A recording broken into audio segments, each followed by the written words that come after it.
Good afternoon, everybody. So I said I'd give us like another minute or so. Just let people are starting to flood in. Like I said, I feel like the person who said they were going to throw a party and there's waits and waits and waits. People are fashionably late. New background. How's the desk treating you? It's a big day. Oh my God, it's a huge day in the Bajaio household. I'm back, baby. I got two monitors. I'm like, actually I got three if you count my laptop, which at work it's normally four. Yeah. But Seth was cool enough. Our CEO was cool enough to actually, he's in the office, so he shipped me a bunch of stuff. So he was just like, I had him on FaceTime. He's like, I don't even have a hand to hold the phone while I'm doing this. He's like holding two monitors. He threw them in an Uber, and I'm like, that's what Uber should be doing. Deliveries. Like, did he obviously just throw the monitors in an Uber, or no, he gave me wires. He gave me wires. In all fairness, like, it wasn't just like, here's some, but it was awesome, dude. He saved my butt because, like, I can't tell you, I didn't realize how bad dealing with Excel is when you're dealing with just the touchpad, no mouse. Yeah. One screen. Oh. I'll tell you a quick Uber story while you're waiting for people to jump on. So last summer we went out. Got in a car in my garage. My family, my son, my daughter-in-law, we jump out. Unbelievable traffic, typical summer day on the Long Island Expressway getting out there, an hour and a half. And I realized when I get out there, my garage guy never gave me the key to the car, right? One of those fobs that you press the button. Now here I am, I can't turn the car. If I turn the car off, that's it, right? I have to wait to get the key. So I call the garage, and it's like an 80-year-old guy in my garage. I felt and he said, "Oh, I am so sorry," barely speaking English. I said, "You got to get me the key. I don't care how you get it out here." And it wasn't that far, but it was going to be traffic. I wait an hour and a half. No one calls back. I finally said, "You know what?" I called Uber. I called my front desk. I said, "Listen, go to the garage and get my key." I called an Uber, and I had them bring me the key out to the island. Amazing. It's crazy. Cool. I think we have a what we'll call a quorum here. Actually, people keep pouring in. Happy Friday, everyone. We've made it through 1 week, well, multiple weeks, but another week in COVID. So yes. I'm Stephan Bajaio, Pat Reinhart, co-host down there. At least on my screen, he's down there. On your screen, it might be this way or that way. I never can tell how Zoom decides to classify our videos. Just throwing this out there. So today is what we'll call Feedback Friday. Want to use Fridays to really get through, what people's problems were, what they can do better. If there are things we can help each other out with, you'll notice I've started sending out invitations for chat group. I haven't sent it to everyone, so don't be upset. It's just as fast as I can link into everyone and start connecting to put everyone into a group on LinkedIn. It's a little group called Search From Home, fittingly, right? And I'm going to start trying to share some of the chat content, some of the other stuff there so it can live on. Because right now it doesn't really live on. It just lives in this little chat message for now, and then that disappears. So when we put good links and good content in there, I just highly recommend to everyone, once you're in the group, please share it in there. There's great stuff. There's been some awesome conversations. Merch, great to see you. Just had another conversation with someone about a food truck the other day, so we can get all into that. I will request of everyone, please, if you don't mind showing your faces, by all means, we'd love to see them.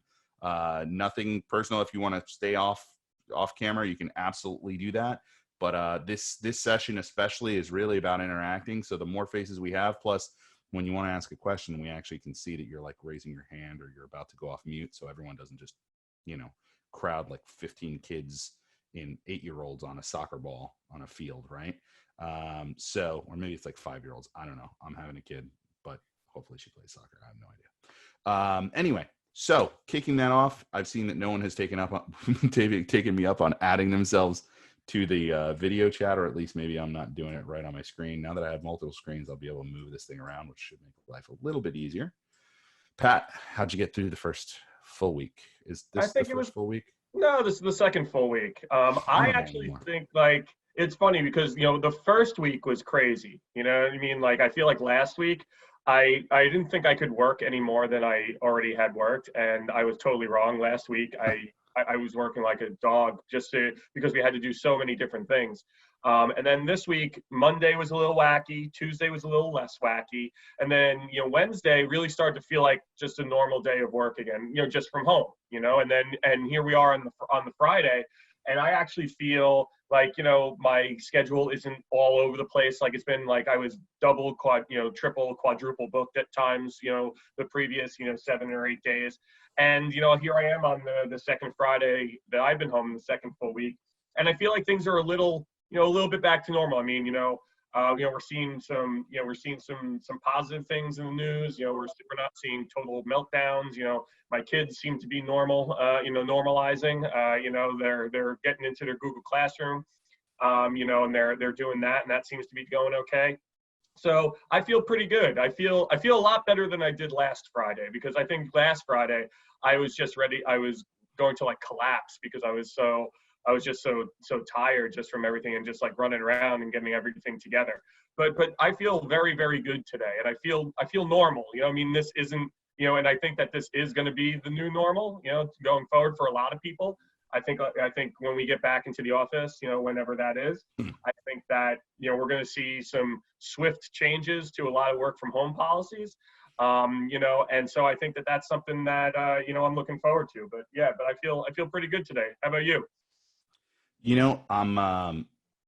I'm kind of in a really good place. I'm not gonna lie. Like, it is amazing. Well, it's amazing what a desk can do, right? Working from a couch for the last 2 weeks with a laptop only is brutal. Like, it's just brutal. It's brutal on your back. It's brutal on your psyche. You would think, oh yeah, being in a couch, like that's like the most comfortable place you could just do work. Yeah. No, it's like, it is absolutely. And it's so funny how you just miss little things like using a mouse. Oh my God, this is a freaking godsend. Like I was saying, like, try dealing with an Excel spreadsheet without a mouse. It's brutal. Like, your productivity. I like yelled at my wife before, like, not yelled at her, but yelled to her, because I now actually have doors I can close and like not bother her and stuff when I'm holding meetings, and which is good because she should rest. and I'm thinking about it, and I'm like, having like a dedicated workspace makes all of the difference. And now I'm in a new world, right? My new world is, can I be as productive as I was before? Like, do I feel like I can be as productive as I was before? Maybe more productive. Before, I didn't have, like, I wasn't on an equal footing, so I couldn't judge it. I just kept working. I also like the idea of having a dedicated space where I leave my computer, because my computer was coming to bed with me. My computer was just going everywhere. And then, like, I already have like separation issues with my work. So 1:30 in the morning, I'm finally like logging out, but that's not right. Like, there's no division, because everything's your office. So once you devote a space to your office and you say that's it, then you walk away from that space and you are not at the office anymore. Sure, you still have this thing, right? You still have this thing. So you're still connected and you can still do what you were doing, the bad habits here, but you don't bring this thing to the other space, or else you'll just keep doing what you were doing here over there. Yeah. And then work never stops. Well, and that's what Dwayne was talking about yesterday. You know what I mean? It was just that there's no like kind of divide there. Jennifer, did you have something to add? You're still muted. Hi. There you go. How is everybody? Great. How are you? I haven't been on for the past 2 days, but I'm so thankful that you have been linking everything to YouTube, because I know that besides myself, I've been talking about it with others, so others have been watching them as well.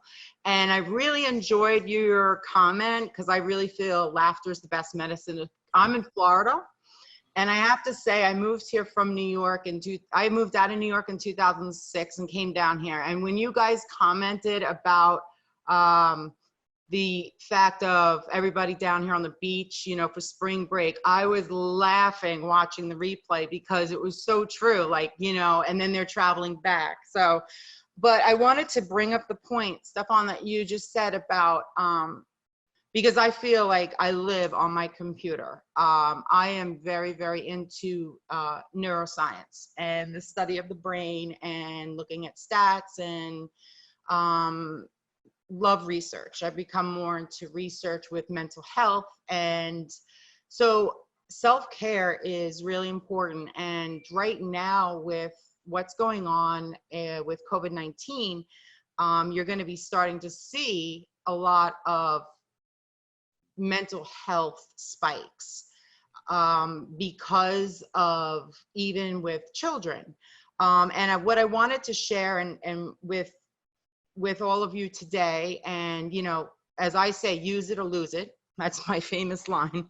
But I just wanted to share some research with everybody, because there are some apps out there. And Patrick, forgive me, but I believe your wife's a teacher, and she works with she's with ESE. Yep. Correct? Okay.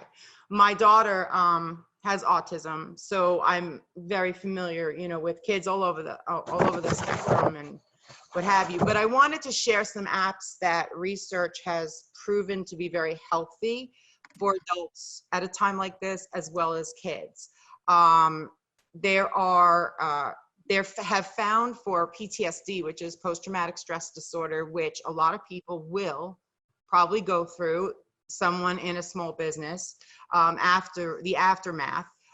They are finding that Tetris actually triggers the brain with storage of traumatic images and memories and distorting them. But for children, I wanted to, because gaming is so, you know, popular, and gamers are actually starting to design games that are healthy for kids. For depression, there is an app called Sparks, SPARX, and it's great for social interaction, kids learning strategies of, you know, with dealing with emotion. Mindlight is another one, and it deals with anxiety. It navigates kids through different scenarios. Like an example would be like a mansion, and they have to use kind of like strategies to get through it, and it helps them to deal with anxiety. Again, the newest research out for post-traumatic stress disorder is PTSD.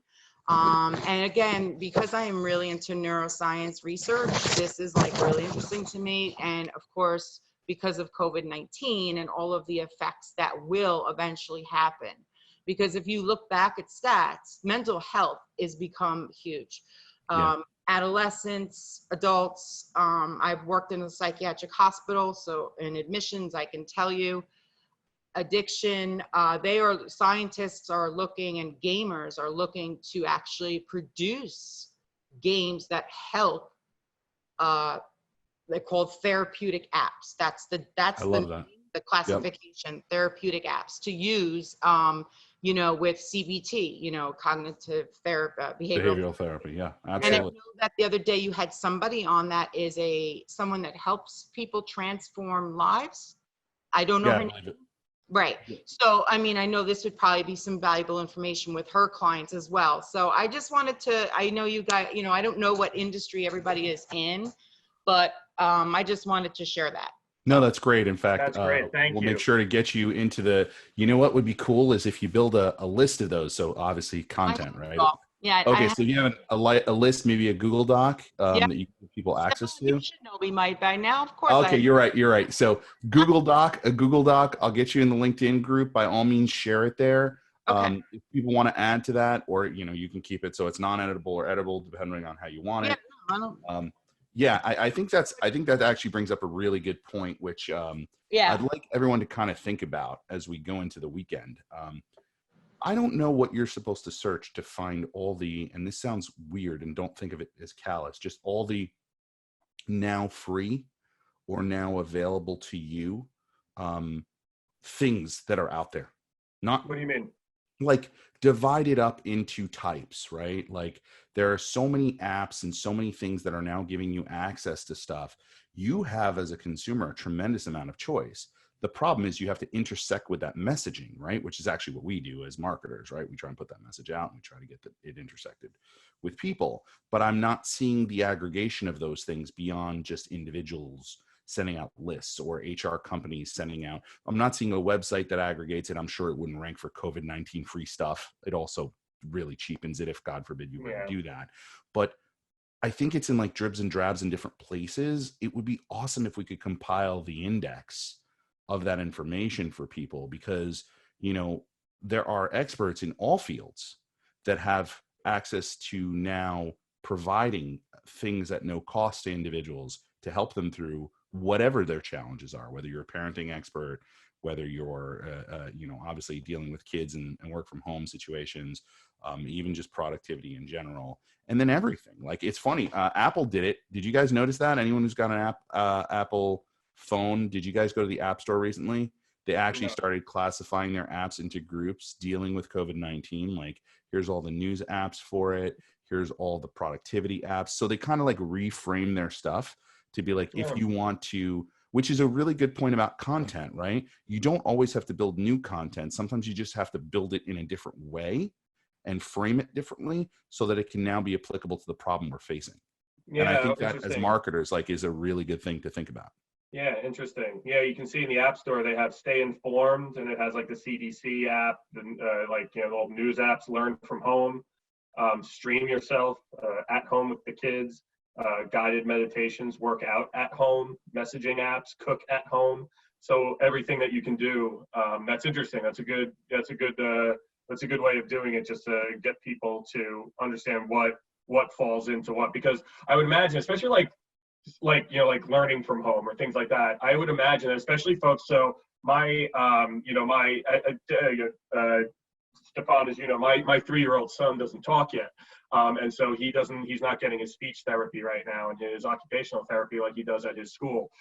So obviously, you know, my wife's not a speech pathologist, you know, or an occupational therapist. So, but her teachers, his teachers, excuse me, you know, sent a lot of great apps this week, just like to promote speech, which we've had a bunch, you know, all along. But I remember when we first started down the road, because my first son Jameson had a speech delay as well. You know, we were lost because there were so many choices, you know, going through the App Store, and it's kind of one of those things where there's so many apps out there, that, you know, thousands and thousands and thousands of them.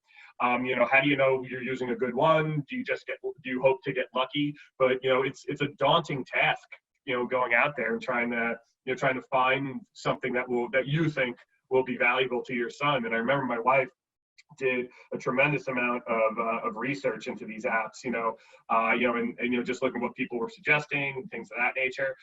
So you wonder about people who run these apps. Do they have that content? Like, did people like who have an app, did they think about this? Like, did they look at the App Store and say, maybe I should actually start, calling myself like, work from home or home with the kids, instead of just like I don't know, like a writing app, or, right, you know what I mean? Like, just using some kind of modifier. Should they, they should, I know, but, be creating content that kind of molds with the time right now, and say like, how I should probably be classifying this app or talking about it a little differently, given given what's going on in the world. I mean, it's exactly what we were talking about with Google GMB, right? Like, Google My Business gives you the ability to change your name to add. Now they've opened that up, right, to the ability to actually change your name and put like delivery and so forth.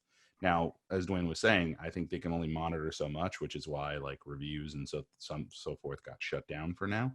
But yeah, I think also, so with the rise of choice comes dilemma, right? I've always said that. I feel like the more choice we have, the more you need to trust the curator, right? Trust the curator, not the creator. Trust the curator. And trusting the curator really means like, where's the source of this information coming from? Disinformation right now is like a huge problem, and it's one that I'm struggling with myself, and I've talked about on the show. I don't really know what to trust and when to trust it. So I think like I think like experts' social profiles are also going to be more important than ever. I think citation of who the expert is, like I'm thinking about you, John Gutierrez. I'm looking at you, even though you can't see me per se looking directly at you, but I'm trying to look at you in the eyes. The content you guys are gonna create, right, in the healthcare system has to come from experts, and and those experts don't just need to be like Dr. So-and-so. Like, I want to know there's a LinkedIn link to the doctor's name, and I want to be able to look up the doctor. I want to know that that person has the credibility and so forth. Now, your brand will carry credibility in of itself. So I think like people may give you a pass, but as you start moving away from like the household name brand, right, of healthcare, and you start moving more to the left, like if I got something from City MD, right, I don't know if that's like legit or not. Mhm. I mean, I know it's City MD, right? It's the, like, for anyone in New York, those are all the urgent care places, right? But I need to know, like, if a doctor's written something for them, I need to know who that is. The citation now matters more to me than it ever did before. Not authoring it, game over. Like, I need to know that. Now, the tough part about that, I can imagine in this time and in the time of COVID, is which freaking doctor is going to give you the time to write a blog, right? Like, I mean, John, you tell me. I don't want to call you out, but like, or I do want to call you out. I'm going to call you out now. What do you think about that? Like, are you struggling with that? Is that a thing for you in terms of content creation? Like, how's that working? Well, with our company the size that we are, I mean, we have a marketing content team, and they're the ones who write all the content. But there's obviously a rigor with regards to reviews. So we have research people and making sure any of these statements are, accurate. We have obviously the reg folks who make sure everything is not, you can't say best and, that kind of stuff. So there is a lot of rigor, but we don't have doctors writing it. We might have doctors providing their expertise in certain different articles, whatnot, but it's not like we've got a pipeline of doctors who are writing all this content. We have a whole marketing content team that's responsible for that. Mhm. Got it. Yeah, I could see that being like, but you know what, with your brand, I kind of give you guys a pass. Like I said, like if Mayo Clinic, for example, is writing about stuff, or like Johns Hopkins, just the name alone carries the weight, and I believe it due to the source, right? I think the same thing would hold true for Kaiser or anyone else. But like, I'm of the opinion that like, I don't know. Do you guys feel the same way? Anyone I mean, John, how do you feel consuming content right now? Yeah, I mean, I think one of the things we saw yesterday that's, kind of raised an eyebrow. If you type in Kaiser, or if you type in doctor near me, there's a little COVID alert that comes up. So our paid search folks are a little upset because that's moved down their number one spot a little bit. And so they're freaking out whether or not it's actually impacting our work. And so, but yeah, right now it's everything that you guys have been saying for the last few days, exploding topics, Google Trends, because the data that we have, our normal tools don't provide that real-time data. So how do you plan for the future? So these kind of, canary in the coal mine sort of things, KPIs that we can look to. Yeah, there's a lot of high impression, but not a lot of clicks. Well, can we maybe put some content around those impressions that don't have clicks yet? So the question, or one of the comments that Patrick mentioned about prevention, so obviously looking at elderberries, if you go to explodingtopics.com, elderberries have kind of blown up now. Elderberry syrup and things like that, they're preventive and those kind of things. That's what we're trying to look for, is behavioral things that people can help themselves that has, our spin to it. Cool. Explodingtopics.com. That's the first time I've heard of that. What is that? You should look at. It's good. It's really? Good. It pulls it from Google Trends and other things. So it's not like it's them doing it. It's how they put it together. So yeah, it's interesting. Yeah, I'll definitely check that out. Yeah. Great. Anyone else, guys? What are your thoughts? Like, also give us feedback. I want to know what we can do better, or maybe I should do that later in the show. But like, mix it up. Tell us what we can do more of. I'm lining up some guests for next week. I got a whole bunch of folks like in a holding pattern. I'm waiting for emails back. But there's going to be some pretty awesome marketers that I'm really excited to have on, who've all said they want to come on. It's just a question of scheduling now. Yeah, just scheduling them is always tough. But yeah. I mean, it was interesting. I thought Lily and Dwayne brought really good insights on their episodes. You know what I mean? Like I enjoyed. I mean, Dwayne is great. He's such a smart guy. The stuff that they're doing over at Yext is super cool. And just like he has an interesting job over there. You know what I mean? Like just VP of industry insights. So this is all these trends and everything he's doing. Like literally, that's that's all he does all day, which is which is cool. And Lily's great. I think her doing the the virtual DJ or the virtual dance party will be fun when she does figure out how to do that. I went to my first big like happy hour last night where there were like a lot of people on at first. So that was, I was there, but I think a lot more people were gone by the time I got there. Yeah, you were. Yeah, I went on early and then I came back later. But that was a lot of fun. So for everyone, like, if you're looking for something to do with your team, that's a lot of fun, and depending on how close you are with everyone, but you want to get everyone this together. Has to be like caveated, especially in you have to be. Would you be okay with playing Cards Against Humanity with them? If you're that kind of culture, then this would definitely be the game. What was it again? How do you? It's called Quiplash, and basically it's Balderdash. Where they ask you questions, and then you have to fill in a blank with your own answer. So everyone gets 2 questions, and then everyone votes on the questions, and whoever gets the most wins. It's a lot of fun. Again, the questions, you can fill in anything. The answer can be anything. So just huge caveat on that. But it's a lot. It might not be safe for work hours. Exactly. Depending on how dark people want to go with the answers, it can get pretty crazy. But it is a lot of fun. It was a lot of fun, and it was a great way to kind of control a very large group of people, because you have about 10 people that can play, I think, or something like that. We had about 7 or 8 people that were playing, but the rest of the group just watches and comments and laughs along the way. So we had about 30 people on at the beginning, I think. And it was a lot of fun just seeing everyone, and the guy who ran it did a good job. But that was something that I think that a lot of people because I think I've been getting a lot of questions on, like, when you check in with your teams, what are you doing? For me, I check in with 3 or 4 teams of my teams a day, and they're all a little bit different. Some kind of just check in. Here's exactly what we're doing. Here's what's going on for the day, or here's what we did for the day. Then a lot of the others, which are usually towards the end of the day, is more just like water cooler, and like crack open a beer and say like, hey, how was everyone's day? Talk about work for a few minutes, but really just hang out for a half hour and just kind of talk about whatever. So I found that depending on the team, it depends, which way is more effective, quote unquote.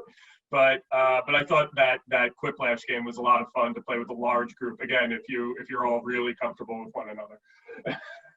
Definitely, I had a lot of fun playing it. It was a new experience that maybe the novelty will wear off month 2, but right now I was like, some people invited me to a happy hour tonight, which seems so funny, right? I'm like, oh, I got invited to a happy hour. Like, you would never say that to a group of people, but now it's actually like a thing, right? I got invited at home. Yeah. And so, sorry, I'm going to comment on humanity as we go through this program, just because. Did you just want to tell us you all got invited to a happy That's hour? all it was. No, but I was thinking, like, could I convince my friends to play that game? Like, could I convince my friends to play that game? Would they actually do that? I just wanted to tell everyone I had friends. Jesus. Yeah. Seriously. Humble brag over here. All right. Way to freaking out me. I have found all of 2. I thought you guys were my friends, damn it. I'm sitting here. I'm here. Where's this? Where's my holding this show? I'm holding this show. I just keep trying to get people to see their faces so I can actually see them in the real world later. I'll be like, otherwise I wouldn't know who the hell they are. So Sean, you've been with us, I think, almost every single day, man. How's it going? How you holding up? Things are good. It actually feels like a Friday, like an end of a week Friday, which is kind of nice. Actually, earlier this week and last week, days they melded together. And like I said before, I'm in healthcare, and there would be a traditional day, like the business day would follow pretty normal. And then we'd have spikes as far as content needing to be pushed out in the right way. Around like 7 o'clock, and then probably a revision around 10 o'clock at night. So it was pretty long, and it just kind of flowed throughout the whole day. So it never really seemed like it ended a whole lot. But this week, today, feels pretty good. I think a lot of people are tired and are wanting it to end the week at least, and the workflow. So yeah, that's kind of where we are. And I tell you what, I guess a lot of us, we all live in different spaces, right? Whether it's a city, more rural area. And so some things that we kind of take for granted in our kind of normal workday, as far as it's a commute, like whether it's a walk or a drive or something like that. And I know not everybody's allowed to go out, just depending on their situation, but I got behind the wheel of a car the other day and it felt so good to take a drive. I mean, like, it was amazing. It was the best thing, the best feeling ever. Just some that normalcy was just incredible. But yeah, it was good. You're making me realize. So it's funny, Sean. I had a weird nightmare the other night where I got behind the wheel of a car. Now, granted, I have been really delinquent in renewing my license since moving back from Connecticut to New York. So I haven't really been behind the wheel of a car for, like, honestly, a year and a half, 2 years. And I think, like, somehow in my dream, someone gave me keys and I immediately veered the car off onto the sidewalk. Now, this is from a guy, by the way, who's, knock on wood, like, never had an accident and been driving since he was 16 years old. So I'm a little past 16, even though my license looks like still 16, because in New York, they let you renew it over and over again with the same picture, which is really funny. I have my 16-year-old photo on my license, which I would show you guys if it wasn't so far away right now, on my license. And it was literally my 16-year-old photo when I was 32. So, like, I was like, I'm going to go rob a bank just because I'll go look for this 16-year-old and I'll be good. But yeah, I actually had a dream about driving a car. And of course, it turned into an absolute nightmare because I'm weird. What can I say, dude? But yeah, I would love to just, like, anything. I dropped my laundry off the other day and that required me leaving my apartment, going across the street. And that in of itself was just like, I was wearing a mask, I had gloves on, and I'm thinking, like, the park is like a block away. Do I just go for 5 minutes just so I can, like, feel more of this? And then I'm like, no, I got to get back upstairs. Yeah, but I know, but you should, like, take a walk across the street, man. Like, no, trust me. I have the balcony. It's not like I'm not going outside. It's just like, dude, we are in, like, severe. New York City is just, like, severe, right? And so it's not severe. Like, people aren't, you know, like, not going out at all, and some people are acting like nothing, right? But I'm gonna play the uber cautious card right now, just because I feel like that's the card I gotta play just for a little while. We'll see. Hopefully I'm 100% wrong. Merch, somebody wants your attention.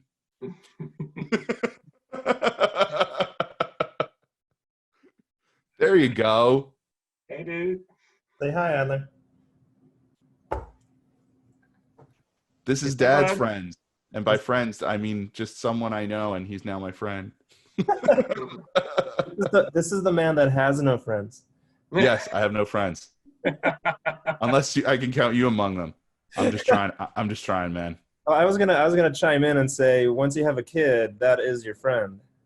Oh, that's it. Game over. That's it. Yeah. Game over. She better be cool, man, because I'm just like, I need somebody in my life. It'll be more than enough. Oh yeah, no.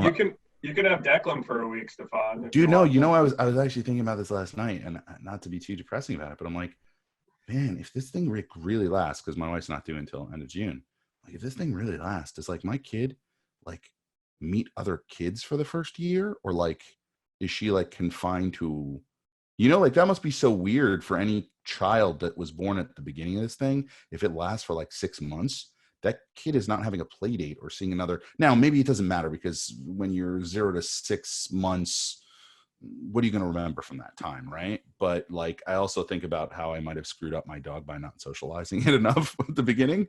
And I'm like, okay, I definitely don't want to do that with my child. Yeah. Yeah, no, it's weird. Yeah, it's weird. I don't know. It's weird because I guess it all depends on how long this lasts, right? Yeah. My philosophy is you're gonna screw up your kid either way. It's just you got to make a choice how.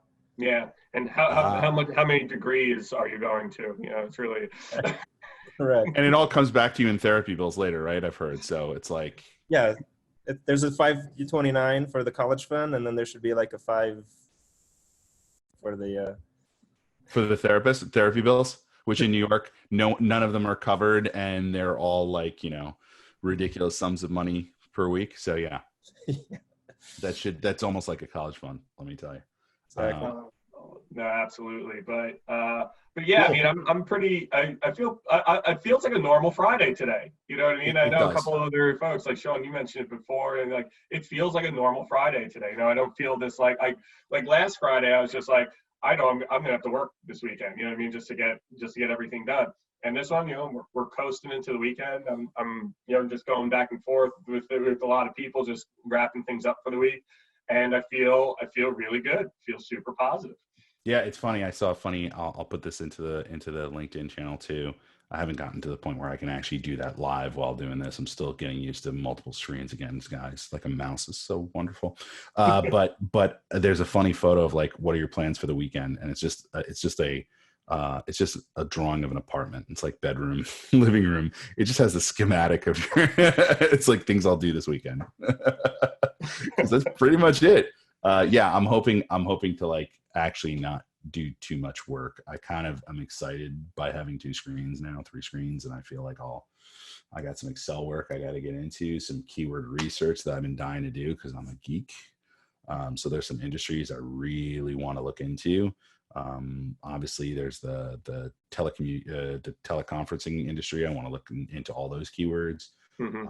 I'm thinking about looking into cleaning, commercial cleaning. I think that's going to be huge when we come back from this whole thing, right? I think not only will it be like huge, but I think it'll be necessary on a continual basis for people.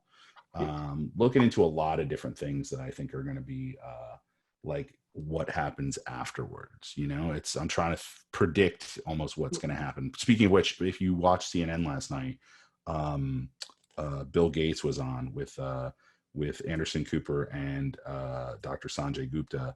Wow, that guy is like, if you haven't seen his stuff in terms of like his thoughts on infectious diseases and his TED talk from previous as well, which is a while ago, plus what he talked about last night. I mean, just watching him speak, I guess I don't do that enough. He is just so freaking brilliant. And the way he positioned everything was just, I mean, it was really good, really, really good. So talk about predicting. There's Yeah. a prediction for you. Well, yeah, I mean, and even going back to what you just said, you know, about like what will it look like after this. So we've been doing a survey over here that it's just an open survey that, you know, we've had a few hundred people respond to. You know, just like people who are in charge of, you know, marketing budgets, you know, at all different levels of an organization. But we've had a few hundred respondents so far, and the findings are interesting. And this is still going on 30/30 yesterday. I went through a few slides, and one thing that I thought was pretty cool is that, you know, one of the questions that we ask is, you know, thinking about what are people going to be thinking about after this or right now. You know, will SEO be more or less important during this time? And the interesting thing was, you know, of course, you'd probably see, you know, I was expecting a healthy, like, you know, we're going to decrease budget. You know what I mean? Like, I thought you'd see that in everything. But interestingly enough, 33% of those respondents said it will increase slightly, and just about 30% of them said it will increase steeply. And honestly, it was less than 4%, or is actually exactly 4%. You know, said it will decrease slightly and then decrease greatly. So you know, actually some surprising, well, I guess not surprising, but like more tilted towards a higher investment in SEO than I was expecting. Because when you think about that, it's about like 62% of people said they were at least going to slightly increase their investment and their time spent on SEO, during, right now, and then probably more into the future. So I thought that was interesting. I mean, 13% said they didn't know. 20% said it will remain the same. So there's certainly no divestment from SEO right now, and I don't think we're going to see one afterwards, because all of those.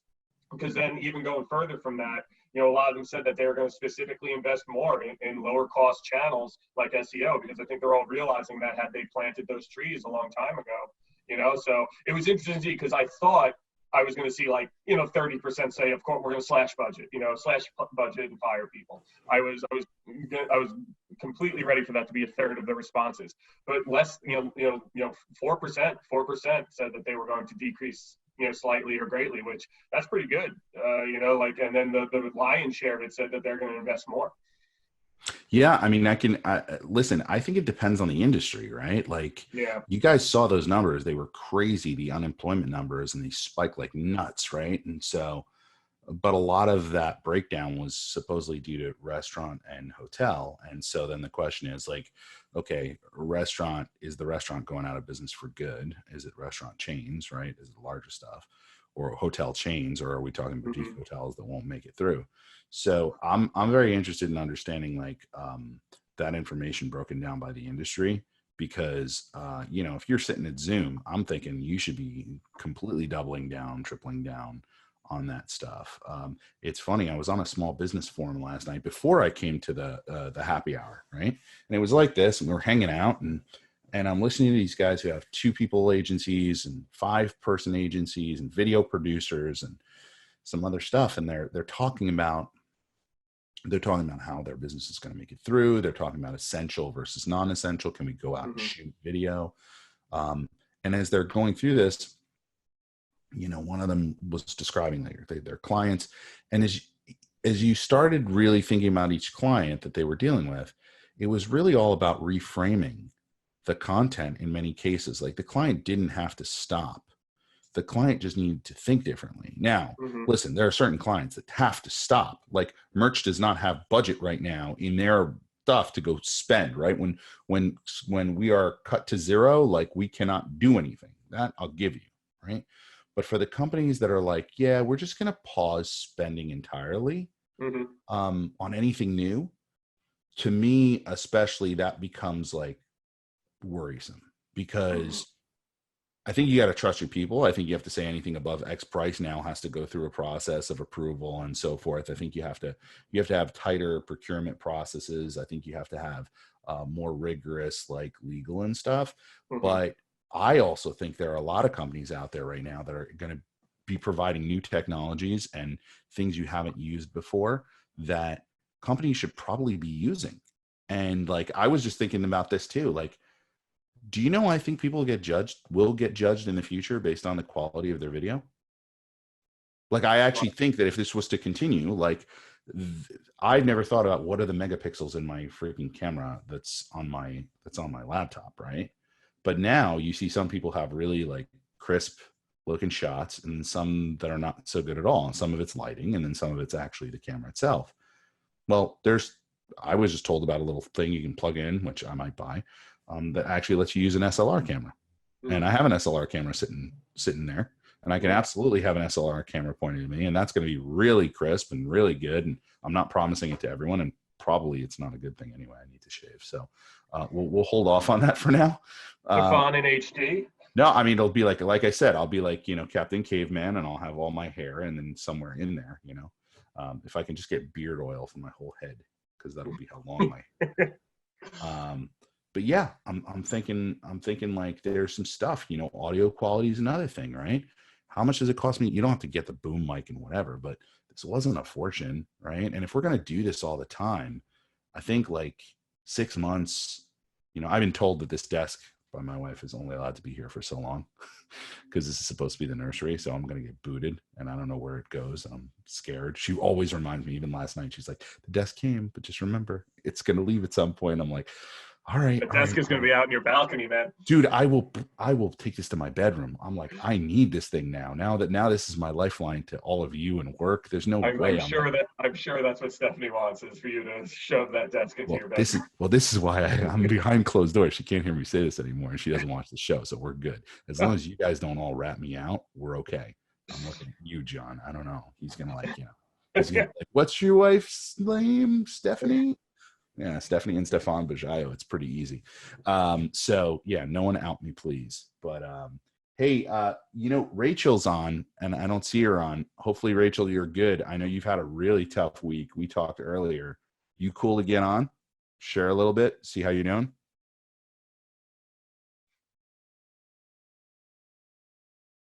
Oh, she might be muted, or she has chosen not to take me up on the offer of speaking. Rachel Stevens, you with us? Maybe not. I see some other folks on here, though. We got Kevin on, Joseph, Rooney, any one of you guys want to chime in? Or you're just listening in happily? Stephan, I just want to say one thing. I've been on a lot of webinars this week and seminars, and so far, Zoom has been the best with quality. I've been with WebEx, and it has been, and then the other day, webinar. Oh, that was a total nightmare. She couldn't even present the slides. I mean, it was like a 4-hour web. I was like, oh my God. I mean, so I am just really impressed with Zoom. And so, compared to some of the other. Sure. So yeah, I think we're all learning in this. So I'm giving everybody a free pass for a while. Kevin, we see your face. You're on. Hey guys.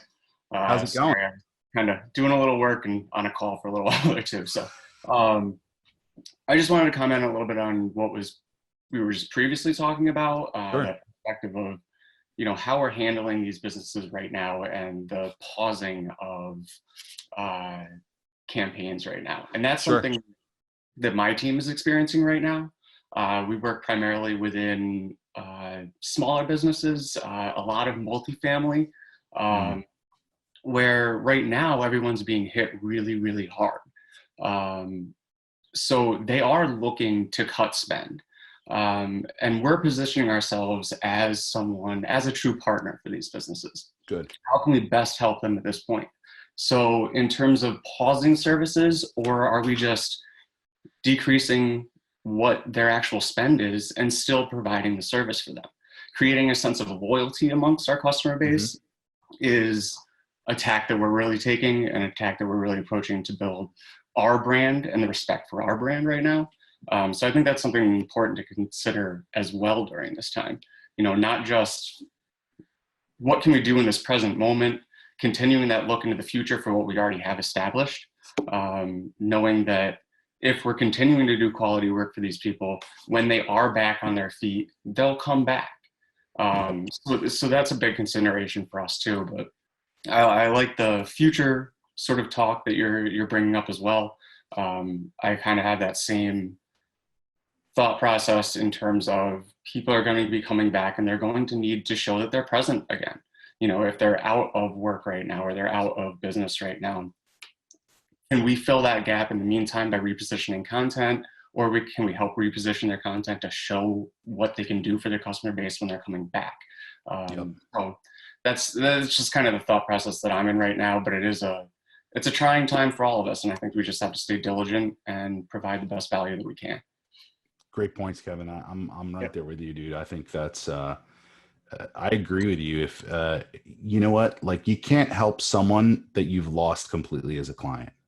So my take is you do what you can when you can. You understand that they're hurting, and a true partner rather than a vendor is going to be there for them through the thick and the thin, right? And that's what a real partnership's based on. Now, your clients better than I do, so you have to weed out the ones who will just take advantage of that versus the ones that will actually, pay it forward. There's also ways to structure pricing and planning that, hey, you know what, like we can reduce now and add it back to later if that's something we want to push off, right? Just assuming things will get back to good. If they don't go back to good, then, obviously we won't get paid. But, the idea is we want to do something to help you get through this time, because I think there is a lot of good on the other side of this thing. I just really do. And I think there's a lot of innovation on the other side of this thing. I think that those who are in our space, who have to be thinking of content, of audiences, of change, of mental health, of psyche, of persona, marketers are going to be uniquely positioned to deal in a new world. It's going to be different for people who deal in logistics, right? They are in a physical world dealing with a lot of physicality, right? Their changes are going to have to be far more drastic and probably slower to implement, because they have to go through their entire supply chain and actually figure out how to piece that puzzle back together in a more meaningful way. So things like this don't slow down or don't stop us again. Because for all we know, it gets better during the summer and then it comes back again during the winter, right? So we don't know how this thing is going to kind of pan out, if it's something we're going to live with over the next 18 months, or if this will be an on and off thing. We really don't know. So marketers are really adaptable creatures, dare I call us creatures, but I think we're really adaptable. And I think we think very much empathetically. If you do it well, I think you think very empathetically, and that allows us to kind of be the pilot fish, right? The shark moves and the pilot fish swims under the shark. And yeah, the pilot fish found itself out in open ocean sometimes because the shark hung fast left, right? But in general, like, we are very much tied to the sentiment, especially in SEO, right? We're playing in intent, we're playing in keywords, we're playing in the psyche of what everyone is out there searching for and expressing their deepest thoughts, feelings, and emotions into that little box with the cursor, right? To me, that's really powerful stuff. And if we leverage it properly, we'll stop thinking of ourselves as just the mechanism by which we promote something, and rather the mechanism by which we teach. Both teach the audience itself of why we can help, but also teach the business how they can evolve in order to be there for their clientele. That to me is like a beautiful thing. And that's what marketing really should be all about. Not just selling more shit, but rather really helping people. So Kevin, I think what you said is like dead to the heart of like treating your clients well and treating them as more than clients, making them realize that when the getting's good, that's fine. But when the getting's bad, that's when real partnership shows up. That's when leadership shows up, right? That's the real of it. It's easy to be like the partner or whatever vendor when money is flowing and economy's going great. But like, what happens when it all goes to shit, when we're all stuck in our houses? Oh yeah, that happened. But yeah, it's a good point though, like, and that, a lot of people kind of misuse the, the statement, it's like we're a partner, not a vendor, right? And like for now, for industries that are really hurting, now's not the time to, have your accounts receivable person call someone and ask them to pay their bill. Now's the time to, even on that side, on the business side of it, is to, talk about, payment, different types of payment scenarios, referrals, things like that. Yeah. Yeah, just to make sure that, that they understand that, we do care about your business and you as people. And, we're not here just to collect a bill, like that's not why we work with our customers. We want to help them. We want to help them grow. And we want to, we want them to succeed. We want them to progress in their careers, and we want their companies to grow.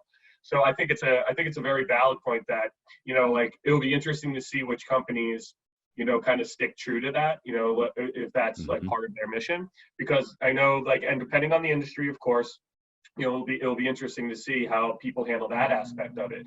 Are they just going to say, hey, listen, like, we're a business too, and we gotta collect, but or, I would hope that most people would try to work with one another, during a time like this, regardless of what you do, to help those who may be more affected, than you, rather than, in search, a lot of us are a little insulated from it, but when, if you work at an airline right now, what I mean, that's or a hotel, little special consideration for those types of industries at the moment.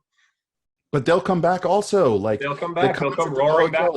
The concept of a hotel has not disappeared. I mean, so long as we don't have to spend the rest of our lives in here, even though it kind of feels like it, but like, so long as we don't have to spend the rest of our lives within our homes, we will go places. We will get back on those big, metal things and fly in the sky. We will go visit people. We will need places to go. So yeah, I mean, it is one of those cases where you got to weather the storm. But again, like, I'm thinking of the hotel chain, and I'm like, you've got all that content.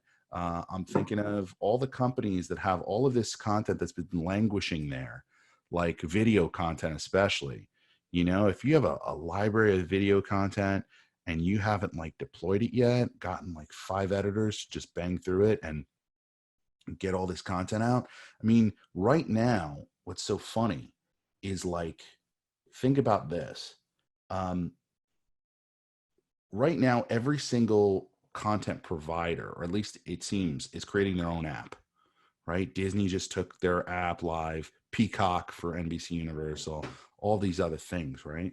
But if you're like a hotel chain and you have, I mean, I don't know, terabytes of hours of footage about the locations that you've been putting up when people show up at the hotel room, or a bunch of other stuff that you can kind of compile together, can you not get one of those hosts from like HGTV or Travel Channel to From Home do their shtick, kind of combine it together with the B-roll footage, create an app and throw it out there, or even just turn it into a YouTube channel if you don't want to go that far, and throw it all up there and start promoting it, you know, this will be over. And like I said, people will want their bucket list. They will want to travel. They will want to see the world. And right now it would, I mean, yeah, I'll get a lot of envy and I might get closer to the screen than I should. And I really will see every pixel on the 4K.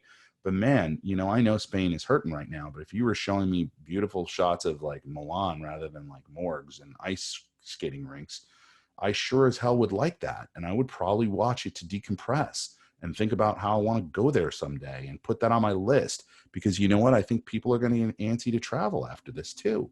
I think we might see a boom in travel. I mean, assuming this goes away, and we're like, yeah, we're all good. All countries have gotten rid of it. We're clear. Like, people are going to want to go. Yeah, they might not have the disposable income, but it depends what happens with the economy.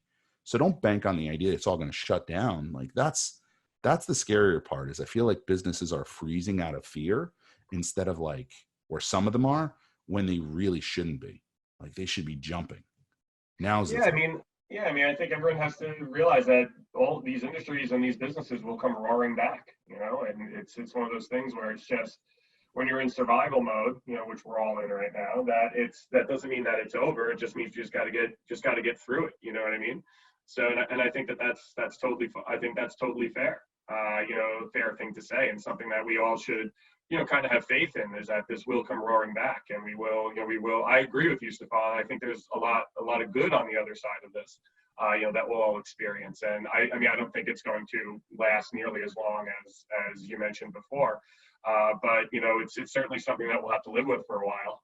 You know, but I like I said, I'm hoping that this is only another, you know, month and a half or so that we're going to have to be working from home. You know, but you know, I'm an optimistic person. You know, and you know, you and I usually yin and yang each other. You know, so I'm the pessimist.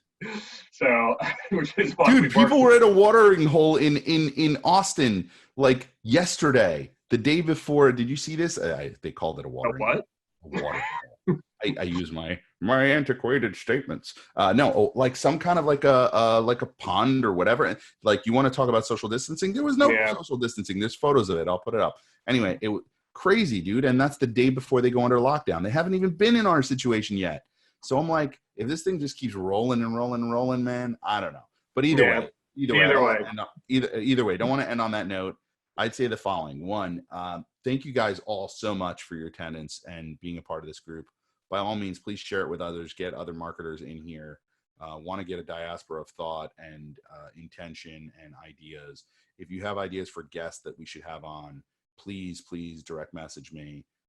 It's Stephan at Conductor if you want to email me, or, you know, get into the LinkedIn group, look for Search From Home if you haven't been invited yet. If you are, by all means, you know, jump in there.